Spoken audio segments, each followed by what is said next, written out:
David Coronado is my colleague.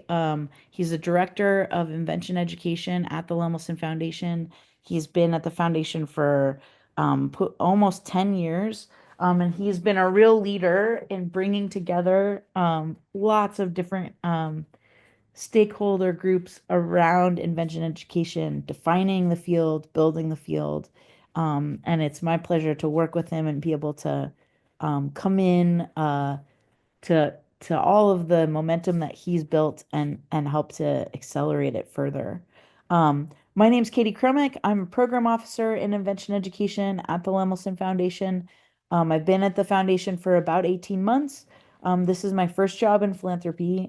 So as I said before, I've worked for 20-ish years on I'm trying to make change in the education system so that learning experiences are more student-centered, more grounded in the real world, and more oriented around developing the students' full kind of capacity as, again, as change makers, as creative problem solvers. Um, I was a teacher myself. I helped start a kind of experimental small school in rural Eastern Washington, where I went to college. And I've been working kind of in and around the school system since then, focused especially on design thinking and maker-based education, which I never called myself an invention education person, but um, those things are very closely, they're adjacent, if not overlapping. And so I was really thrilled to get the opportunity to join the Lemelson team. Um, you're going to hear from all these folks. I'm going to just give quick introductions for efficiency's sake. But they are all tremendous leaders in the field of invention education, have um, tremendous amounts of experience and wisdom about how to do invention education with students. And I'm really thrilled that they were able to make time to join us. Um, so Christine Lawlor-King has been teaching invention education for 20 years now. She said herself, this is my 20th year, crazy. She started her journey in an urban school and is now working in schools of all types, training teachers and teaching invention education across all grades. Um, and we have Katrina Hull, has been teaching in the high school classroom for over 12 years. Most recently, she was a math teacher turned CTE engineering teacher at McKay High School, a fully comprehensive Title I high school in Salem, Oregon. And we have Erin Toshin, the network director of Invent Ed, who I mentioned. Um, and Erin has years of experience also working around bringing invention education to as many students as possible. And she's really this kind of network weaver of bringing together all these different stakeholders, as I mentioned, to support the kind of advancement of invention education um, and our understanding of it and the opportunities that it provides. So a real powerhouse group of folks that I'm excited for you to hear from in a moment. Okay, and that's my cue. I'm going to hand it over to Christine. All right. Hi, everyone. I agree with the couple people who said that their favorite invention was the cell phone because when you forget it and you go to Kohl's, let's say, like I just did over the weekend, and you don't have your cell phone, you now have no access to your Kohl's cash, your card, nothing. I was in such a panic that I had to go back home and get my cell phone. So, thank you. I'm not sure that's what Martin Cooper, one of the original cell phone inventors, had in mind, but Martin Cooper, thank you because you make my Kohl's shopping so much easier. So I'm one of the East Coasters on the call. I'm based in Connecticut, but I get to go all around and work with teachers and teach kids. And invention education is the most powerful tool you will have in your toolkit for 100% student engagement. 100%. Um, and this is why. Um, it's about kids. It's about their passions. It's about the major problems that we have and that they have in this society, global issues, smaller community issues. So of course kids are going to be interested in that. So I love this slide's title, What's the Issue? Well, there's tons of issues out there, and we need all children at the invention and innovation table learning how to creatively problem solve so that they can begin to tackle some of these issues. So you'll see the stock image of pollution. But to the left is an elementary school student who we gave that platform to. We gave time in class to do invention, one of my students, and she's come up with a brilliant way of harnessing the wind that cars create when they're driving on the highway or roads. And she's starting to dream up, well, why don't we make windmills that can harness that energy and transform it into energy that we need? This is a fourth grader, um, pretty gifted fourth grader. And invention is not just for gifted children, it gives all children a mechanism that they are comfortable with. So if you're gifted, you're going on in third grade to think about windmills powering or car wind powering windmills. If you are below reading and math grade level, you are coming up with some pretty fabulous ideas in their own right. So it kind of reaches all children. Another major global issue is wildfires. So the kind of schematic drawing, and it's squished because this is no stock image. These are real life kid inventions. That kind of squished photo is both a 3D or CAD rendering and then a model about, again, an elementary school student coming up with a more efficient way to put out wildfires through vehicles, very complex thinking.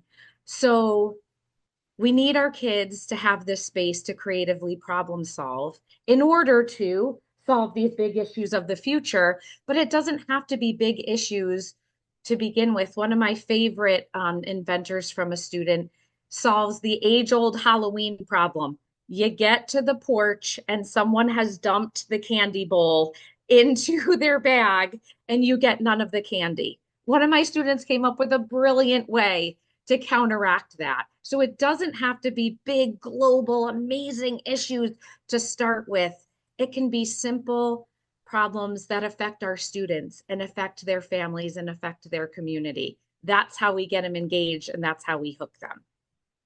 So Katie, if you could turn to our next slide about what is invention education, because a lot of the times when I'm working with schools and meeting administrators for the first time, they're like, oh yeah, we already do STEM, we're all set.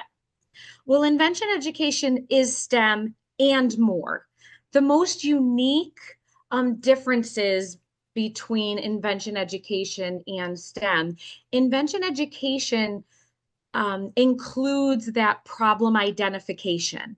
So I have taught everything STEM, engineering, robotics, coding, website design. I've taught entrepreneurship and business and marketing, like everything.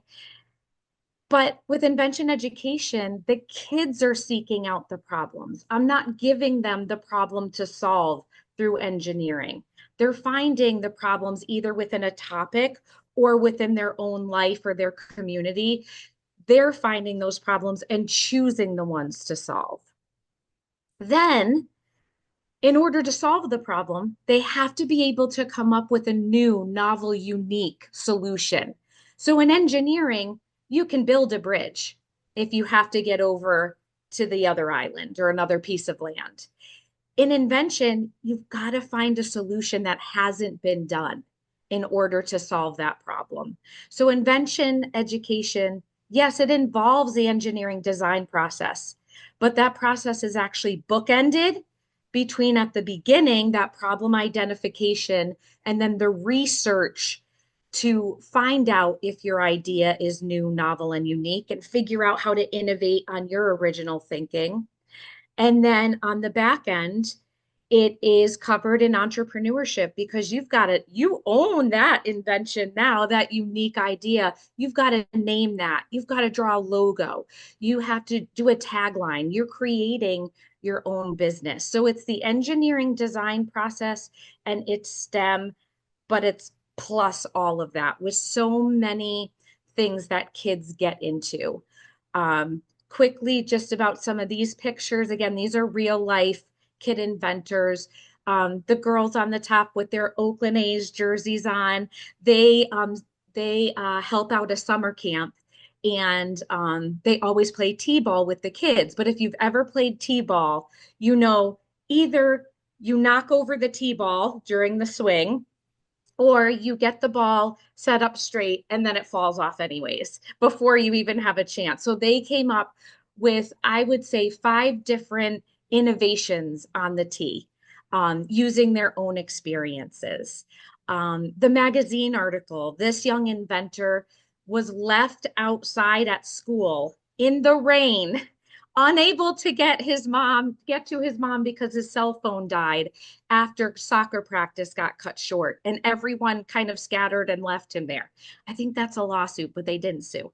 But he was thinking about how, I know in science, energy can't be destroyed, it's transferred. And he said, well, why couldn't all the energy I just spent out on the soccer field be transferred to my cell phone? So he has devised a way to use your shoes and the motion of your shoes to power and charge your cell phone.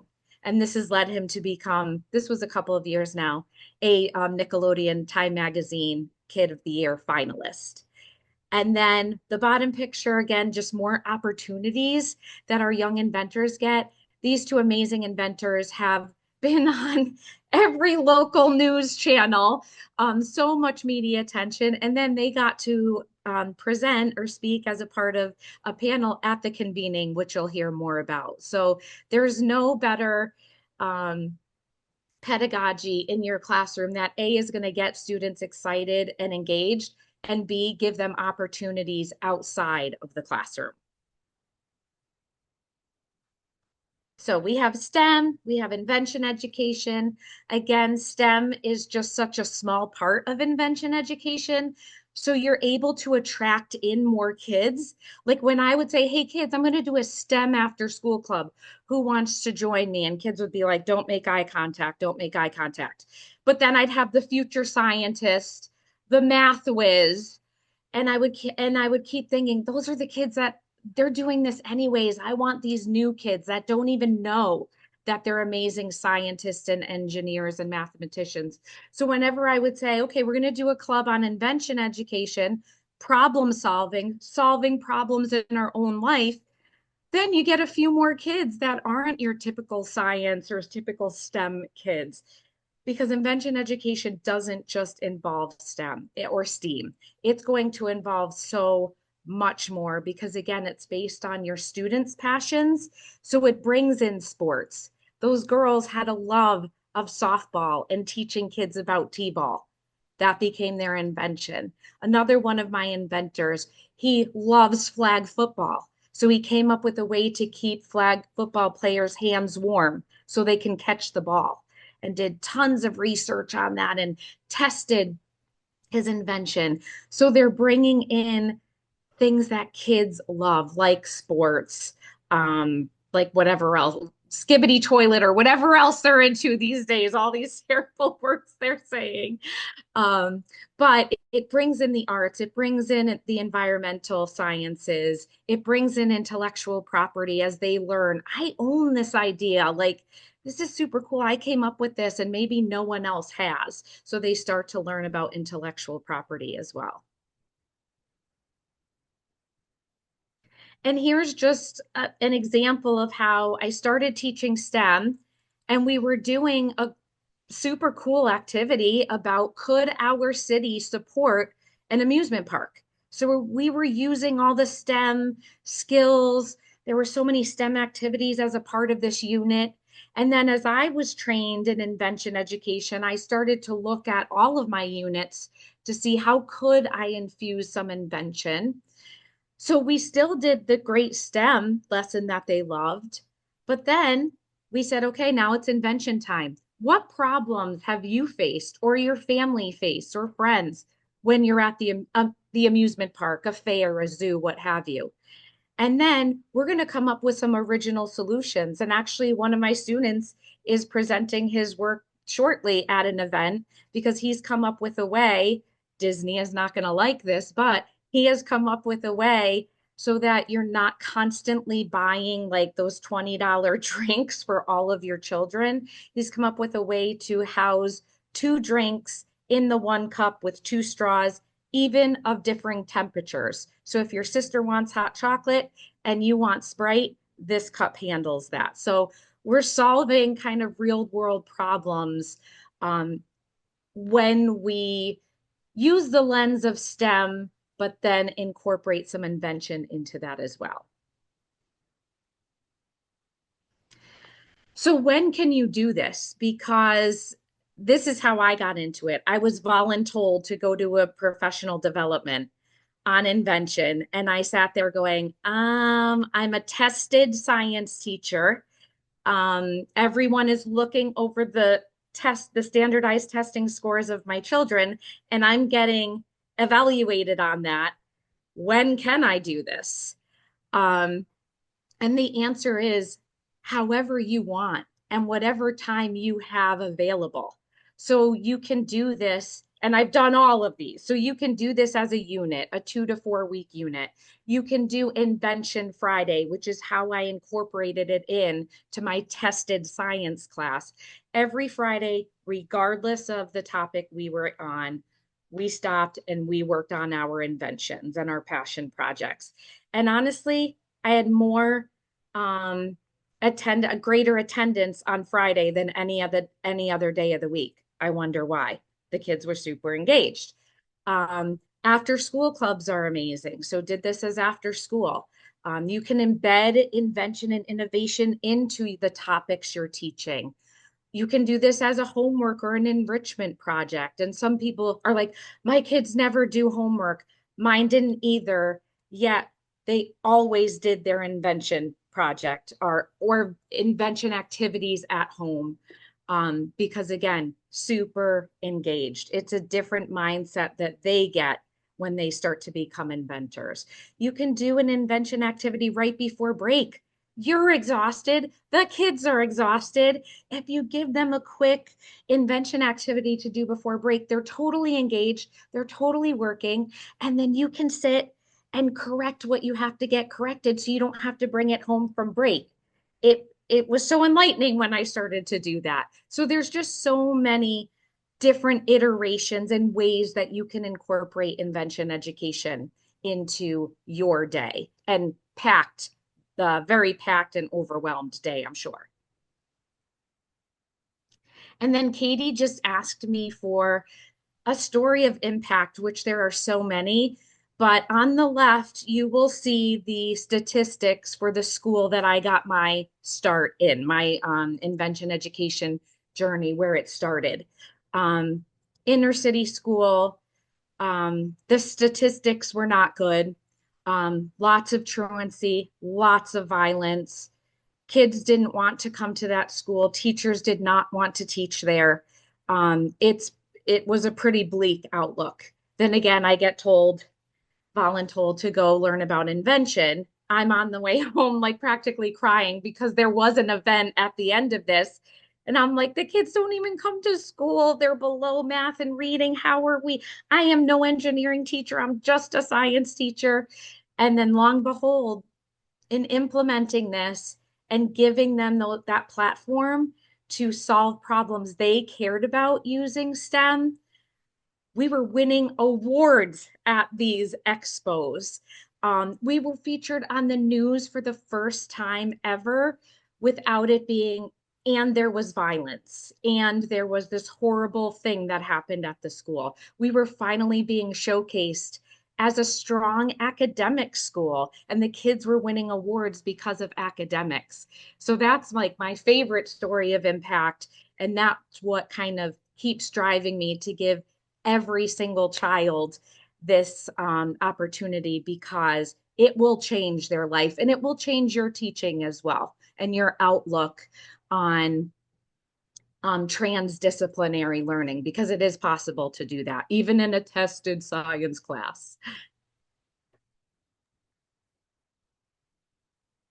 Christine, I feel like you and I both had a similar start to our invention journey. Katie, if you want to bring up that first slide. Yeah, I just wanted to Oh, pause really quickly sure. because we only had the slides and people couldn't see faces. So, Christine, thank you so much. Like, wave again. Like, just yeah, that's Christine. That's who you were hearing talk so amazingly about her experiences with Invention Ed. And I'm gonna go back to the slides, but Katrina, wave your hand. You're up next, so you can see the faces of the people that we're talking to. So, hold on. I'll go back to the So slides. my email came from my district curriculum director, and she said, "Hey, would you be interested in starting an after-school invention club? It comes with a little bit of funding." And I was like, "Oh, tell me more. I'm interested in that. You mean I don't have to go to the dollar store and use my own credit card to buy some things?" This is a real picture, obviously. You don't stage things like this as a classroom teacher. I don't know why I had so many technology devices in front of me, but that really is what happens in the day-to-day. I was teaching math classes at the time and teaching remedial classes and having students come in after school. And there feels like there is no time. And I really thought, when am I going to have time for this? Next slide. Then I looked at my students and I was like, you know what? I've just got to begin.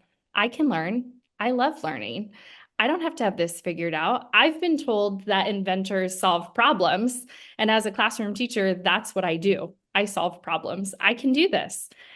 So we joined this after school invention club called MESA. MESA stands for Math, Engineering, Science Achievement. And if you're in Oregon, I know Mesa Day is one of those options that you can go to. I guess anybody can go to it. I would highly recommend it. They guided us through the rapid prototyping phase, and they coached us in this human-centered design and really designing first from the human perspective and really listening to the community, which my students really connected with. Because when you are in such a needs-based environment, you understand your problems and you've got a lot of them and you will love a way to solve those problems.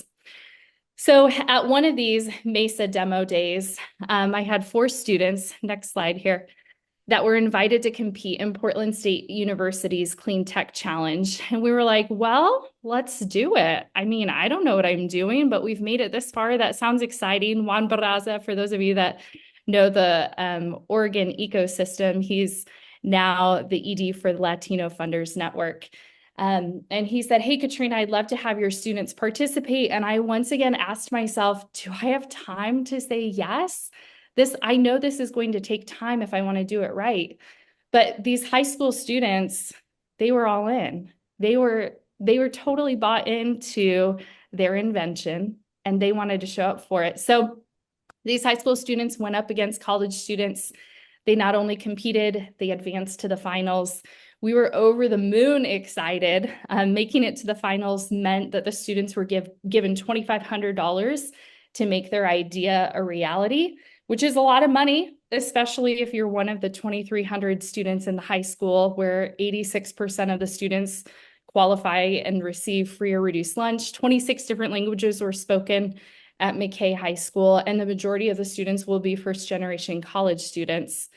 Now, my plan for their invention process was I was going to hike the Pacific Crest Trail with my husband. And I'm here to tell you how to adjust my expectations a little bit. Next slide. On the left, I really thought this was what my summer would look like. I thought my students were going to be highly engaged, focused, collaborating together, using their resources. This invention thing really was going to stick. It was moving forward. I'd been promised incredible results. We took a week off the trail to come and check in with the team, and the pictures on the right were actually what were happening. It was a complete mess. There were bottles all over the place. My room was completely trashed. They were doing research on their phones. No tangible progress was being made, but they needed somebody to hold them accountable, which was my role. And I said, okay, I needed to reframe my expectations. I didn't need to know how to do this, but I needed to hold them accountable and I needed to help them be prepared. So that was what we did. We prepared. And we couldn't do it alone. I knew that my students needed to be able to not only invent, but then they needed to go and articulate their invention to whomever. So I sent an email to the entire staff at the high school asking teachers to meet with students, listen to their pitch, ask them those hard questions, kind of be mean, which, oh, that's exciting. And let me tell you, those students were well prepared. They were able to talk to judges, industry leaders, and they were interviewed by reporters. They were really impressive. I was super proud of all they had accomplished, both inventing and all of the soft skills that they had started picking up and using throughout their classes, and then also within this invention space. Okay, so the day came to a close. They were announcing winners. People's Choice Award, Recycle 3D, $5,000. Best Pitch, $2,500. Grand Prize, $10,000. Recycle 3D. And we just could not believe it. These students had taken this competition by storm. They dominated 3 of the 4 categories possible. And for winning the top prize, they were awarded another $2,500 to upgrade their invention and represent Portland State University at the university invention competition called Inventor. My mind was blown. We needed to stop and celebrate. How do you do that with high school students? You drive go-karts, obviously. It was a great day. We had a lot of fun. Our village really made that win a reality, and our school was starting to see this invention in a new light. But once again, we had to adjust our expectations. It was time to get to work. We had been given this money. We had been given 30 days to upgrade this invention and have it ready for the state competition. Well, okay, make that 14 days because schools and banks and all the logistics that go along with it. So within those 14 days, we spent $2,500 upgrading this prototype. We learned how to weld. We learned how to use a lathe to make a coupler for their device. And this was all 3 weeks into the school year, brand new school year. But once again, they were ready. And when they were ready, we were ready to celebrate that win that came along with it. The team presented, and they presented taking plastic waste, turning it into 3D filament. Guess what? They won Audience Choice Award, $5,000. Second place, another $5,000. 3 months earlier, you would have had a hard time convincing me that this team of 4 juniors would be able to compete at this high of a level. And not only compete, but win $30,000 start to finish. Okay, obviously the story doesn't end there. That's just the beginning. That project became a badge of honor for the students at McKay. The school and the community had invested in that project. They had bought in. They were like, what's next? What's coming? Students who looked like them beat all odds and came out on top. So the rest of the MESA club was able to get an opportunity to tour numerous college campuses. Colleges were like, come and visit. You want to come and visit. We'll buy you lunch. We'll take you to this place. You know, everyone's like, oh, what's going on in McKay? Cool. We'll take it. Yes, please. We'll be there. But what's most exciting is the path of generations to come has been completely altered because of these experiences. So I said yes. Now what? Let's go back one. Leslie Rojas is in this previous slide here.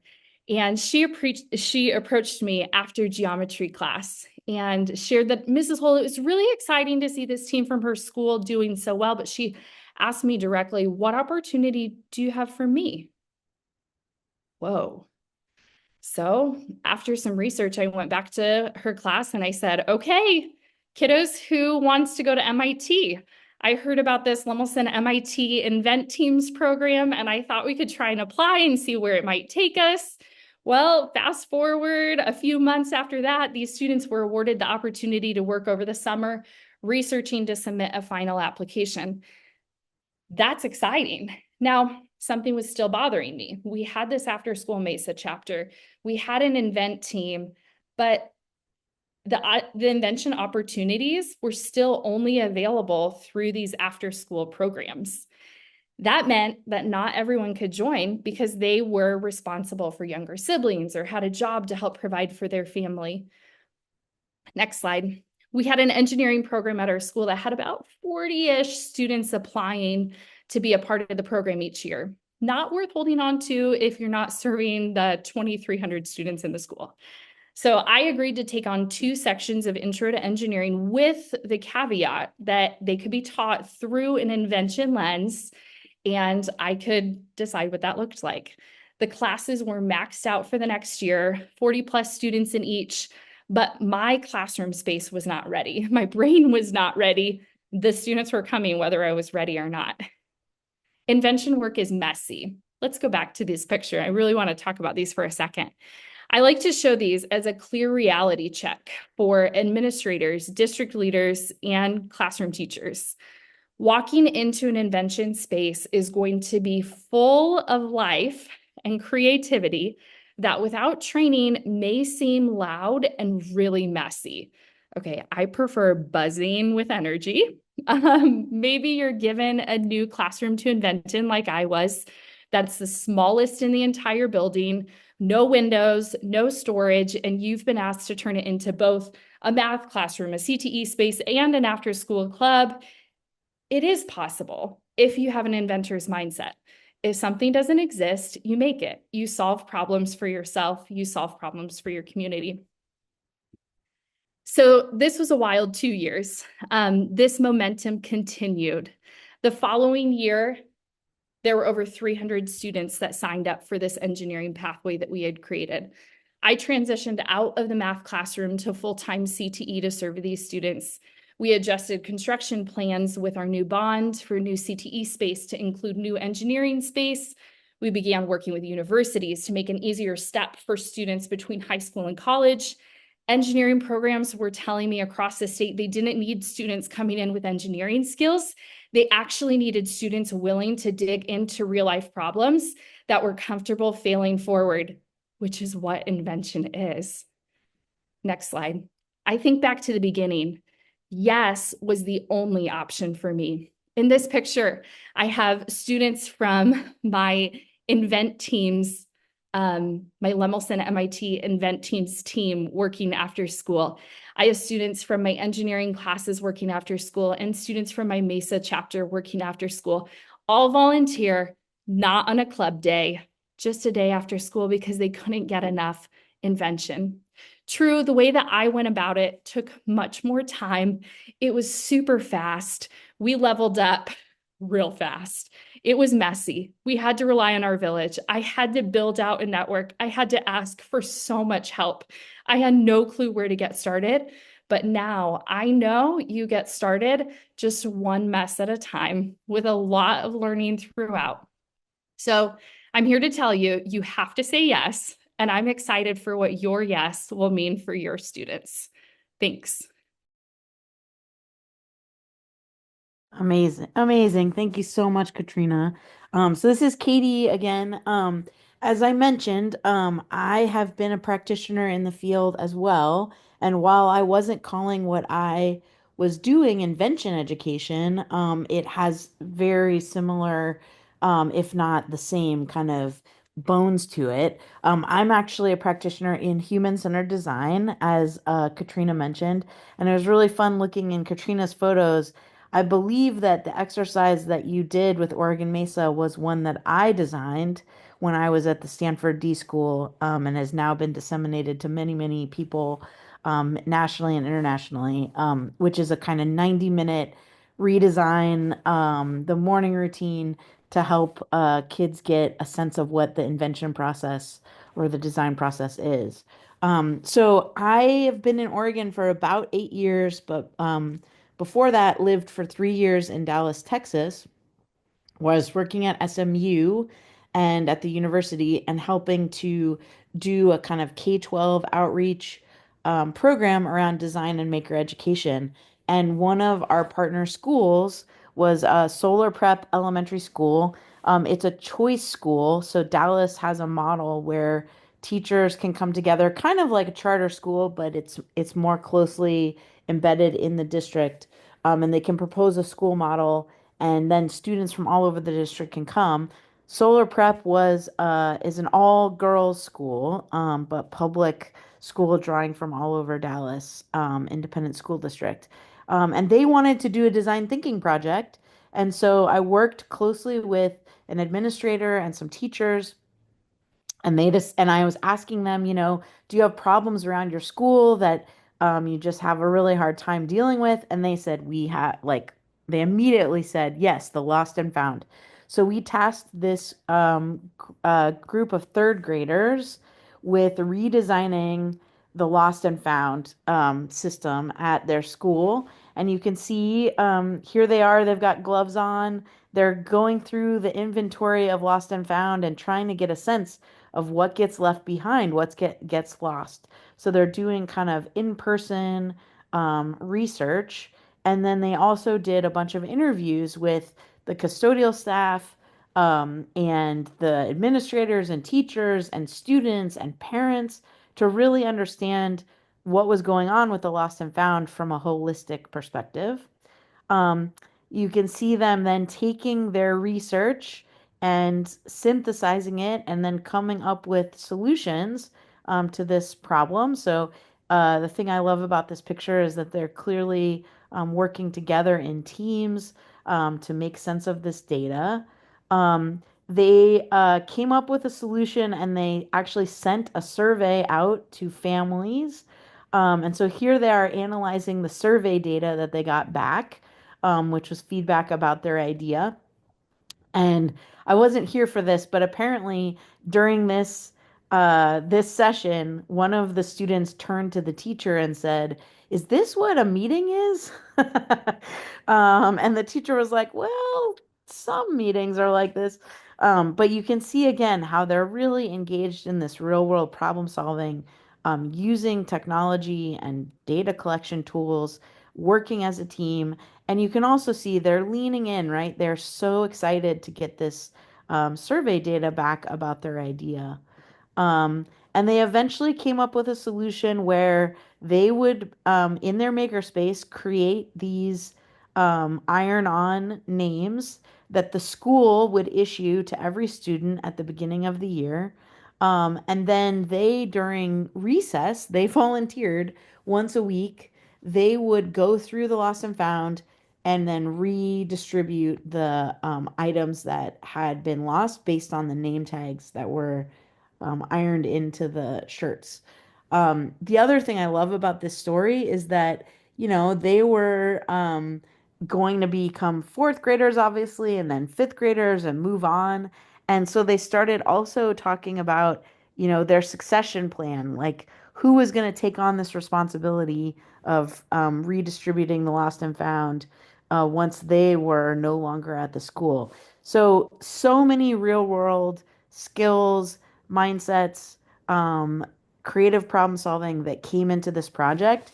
And it's a little bit different than a kind of classic invention that we think of as like a device or an object.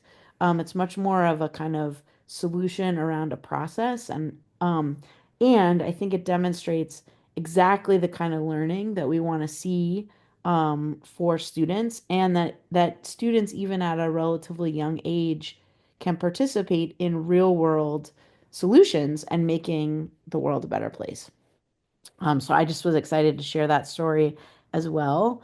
Um, Now I'm gonna hand it over. I'm gonna stop sharing again just so we can see her face. So Erin, wave, Erin Toshin is gonna tell us about the Invent Ed network. And then we'll open it up for questions.